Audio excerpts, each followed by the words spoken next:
cordial saludo nuevamente para todos ustedes desde el canal Las Matemáticas en Casa. En esta ocasión, este video pues va a ser un poco de énfasis en uno de los objetivos de desarrollo sostenible, una de las problemáticas complejas más grandes que azota a la humanidad en la actualidad, y es el tema de la pobreza y el hambre.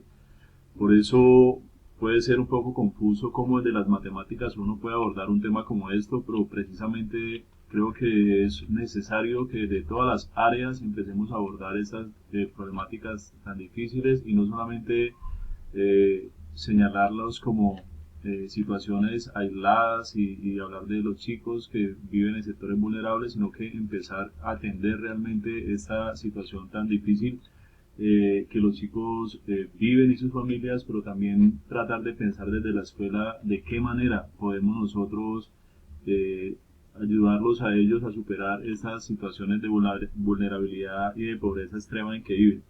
Por eso este video pues, va a hablar un poco de economía familiar en sectores vulnerables, tratando de atender entonces a una situación que nos da la posibilidad de desarrollar pensamiento complejo y enfrentarnos a problemáticas complejas también, que son por supuesto muy actuales. En ese sentido, quisiera hablar un poco del tema de la pobreza en Colombia, que es un tema bien particular y tiene que ver con que en pobreza, en Colombia se define la pobreza pues por nuestro fabuloso gobierno como son pobres aquellas personas que eh, reciben al mes más de 283.000, menos de 283.828 pesos. Eso quiere decir que si alguien se gana al mes más de esta cantidad, entonces ya no es considerado pobre. Eso es lamentable porque entonces los que se ganan el mínimo, pues ya no son pobres, son extremadamente ricos según esta definición, y eso es muy triste porque nadie se ha detenido realmente a pensar en esa situación tan lamentable. El solo hecho de aceptar esta definición, pues ya creo que nos hace cómplices a todos de una situación de, de discriminación a muchísima gente. O sea, es decir, si usted se gana más de 283.000 pesos, ya no es considerado pobre. Son pobres los que se ganan menos de 283.000 pesos, eso en zonas urbanas, ¿no? Porque si está en zona rural, si se gana más de 257.000, ya usted no es pobre. Es decir, la sola definición de pobreza ya es lamentable, y sin embargo, en esas condiciones se encuentra el 26% de la población en Colombia. Quiere decir que si se considerara que son pobres los que se ganan menos de 800.000 pesos, pues seríamos el 90% de los pobres en Colombia. Otra definición muy importante para tener en cuenta en términos de pobreza en Colombia es que se habla de la pobreza extrema, es decir, algo es la pobreza, que ya decíamos en la definición anterior, es ganarse menos de 283.000 pesos, pero la definición de pobreza extrema o estructural en Colombia está asociada con el hecho de que si usted se gana menos de $1 al día, quiere decir que está en estado de pobreza extrema.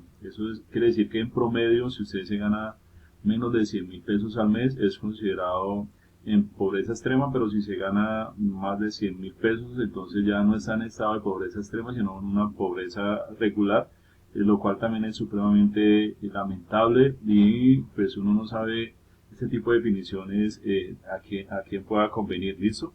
Entonces también es importante tener en cuenta que una predicción que se hace a inicios de este año, que no estábamos en confinamiento, era que el país iba a retroceder durante este año 2020 en un 32.5%, iba a caer la pobreza, pero sabemos que esa condición de aislamiento, de pérdida de trabajo de una gran cantidad de personas, pues seguramente va a hacer que esta tasa pues vaya muchísimo más arriba de lo que había estado pronosticado. Quiero que veamos un caso real, simplemente para que ustedes vean las condiciones de economía familiar en un hogar promedio de un sector vulnerable. Esta señora es un caso real, como les decía, es una madre de familia que me visitó antes de iniciar el confinamiento debido a que su hija se había ido de casa. Entonces, muy preocupada, fue a contarme su situación y me narraba cómo se ganaba 450.000 pesos al mes y con esos 450.000 pesos debía mantener su familia. Su familia, ella era la cabeza de hogar, tenía 3 hijos, uno de sus hijas, la mayor, tenía un bebecito, pero estudiaba, los 3 hijos estudiaban, pero la hija mayor tiene un bebé, o sea que tiene un nieto, y todos a cargo de esa eh, señora. Los gastos mensuales en este hogar eran los siguientes. Recuerden que se ganaba 450.000 pesos. Me contaba cómo pagaba un arriendo de 250.000 pesos, es decir, una pieza grande, donde tenían que dormir de manera asignada a todos. Pagaba servicios públicos 60.000 pesos. Seguramente para todos 60.000 pesos de pagar de agua y luz es muy poquito. Sin embargo, pues 60.000 pesos de esta cantidad de 450.000 pesos, pues resultan una cantidad considerable. Sin embargo, además de todo, tenía que pagar transporte porque trabajaba de lunes a viernes eh, en una casa de familia, así que tenía que ir en esos días a hacer su trabajo, así que tenía que pagar 2 transportes al día, teniendo un gasto promedio mensual de solo transporte de 90.000 pesos. Y finalmente de los 450.000 pesos, lo que le quedaba para alimentación eran 50.000 pesos. Si todos somos medianamente conscientes y dividimos estos 50.000 pesos entre las 5 personas que habitan en la casa, pues la señora, China, los 3 hijos y el nieto, podríamos pensar que estos 50.000 se dividen entre 5, de tal manera que había un promedio de 10.000 pesos por persona para el mes para alimentación. Y si uno divide estos 10.000 pesos por persona en los 30 días del mes, uno podría pensar que son 333 pesos diarios para alimentación, es decir que con esos 333 pesos debía solucionar el tema de desayuno, almuerzo y comida. Por lo tanto, pues para cada uno de esos alimentos debía destinar un promedio de 111 pesos, lo cual es supremamente irrisorio, teniendo en cuenta que 450.000 son mucho más de 283.000 pesos, es decir que esta persona no sería considerada pobre en Colombia. Entonces, y vemos esta situación tan lamentable, tendríamos que reflexionar todos desde la escuela y desde todos los sectores de la población colombiana, y es que qué estamos haciendo para que estos índices de pobreza disminuyan, pero realmente. No continuar con políticas de asistencialismo, mientras que la realidad de las personas cada vez es peor, y mucho más ahora en épocas de confinamiento. Quiero simplemente dejar la reflexión ahí, creo que no tengo respuestas y seguramente ninguno de ustedes las va a tener en este momento, pero también para pues, continuar con la reflexión les voy a compartir un video y seguramente tendremos oportunidad de conversar acerca de este tema, y ojalá sea un tema de análisis y de reflexión de todos los maestros y de todas las personas en nuestro país. Hablar de pobreza en este edificio tan espectacular. Curiosamente, cuando voy creciendo y voy conociendo lugares, me doy cuenta que donde más se habla de pobreza es en esos lugares donde no se la conoce. En la pobreza no hablamos de pobreza. Vivimos hablando de qué haríamos si tuviéramos un montón de plata. Y cuando éramos chicas, con mi hermana, si había algo que soñábamos, era poder ser ricas para poder comer todos los días hamburguesas. Era lo único que deseábamos. Era con lo que soñábamos todos los días.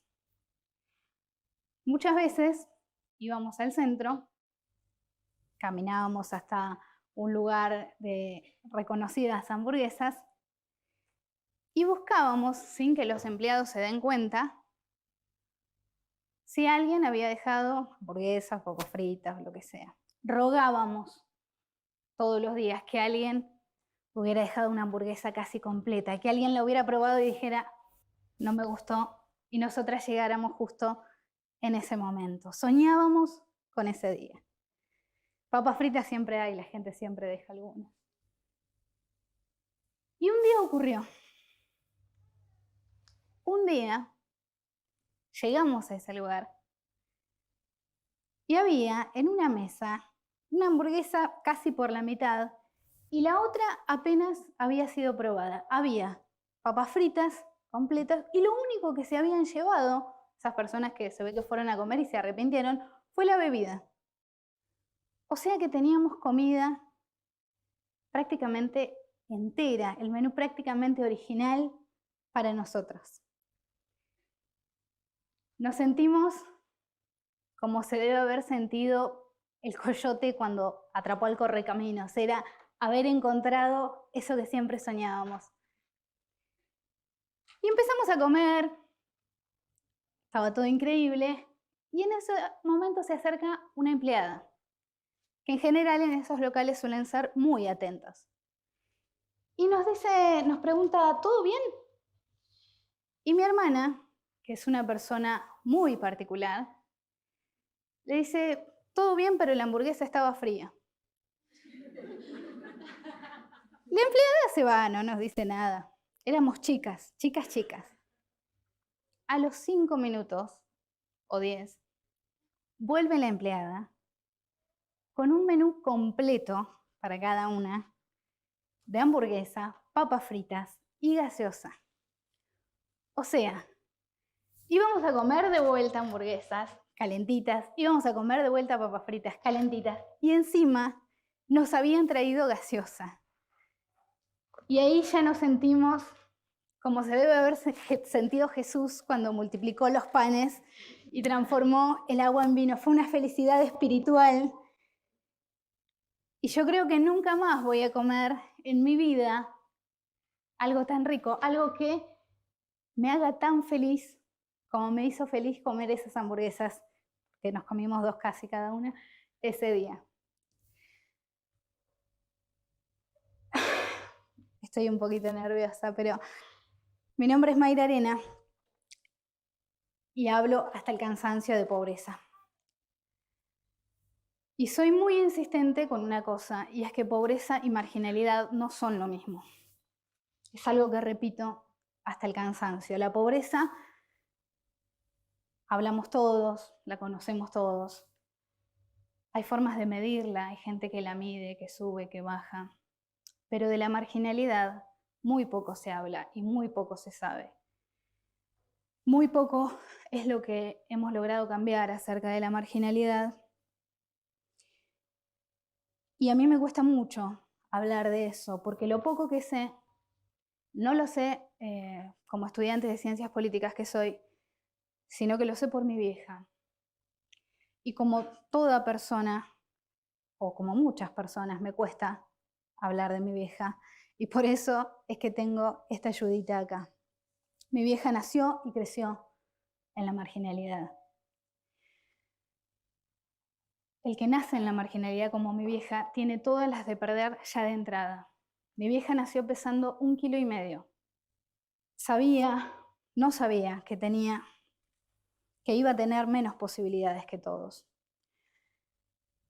Por los alimentos que recibió, no solo desarrolló menos capacidades cognitivas, sino que además tiene menos defensas, se enferma más fácil.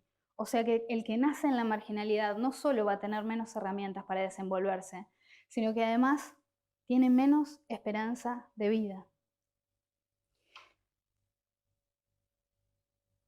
Yo durante muchos años no entendía a mi vieja, le tenía mucha bronca. No entendía cómo alguien puede vivir sin un proyecto. No entendía cómo alguien puede preocuparse solo por lo que tiene que comer ese día. Pero gracias a la educación que adquirí en la escuela pública y en la universidad, entendí que la marginalidad es una tragedia. Y cualquiera que vive una tragedia no puede ponerse a pensar en planes específicos o en determinadas metas. Cualquiera que vive una tragedia, lo único que puede hacer es limitarse a intentar sobrevivir. Y eso es lo que hizo mi vieja. Eso es lo que hace mi vieja. Mi vieja intenta sobrevivir. Eso es lo que hace cualquiera que vive en la marginalidad. Intenta sobrevivir y nada más. Nosotras, gracias de nuevo a la educación que adquirimos, pudimos, además de soñar con la comida y las hamburguesas, soñar con un proyecto.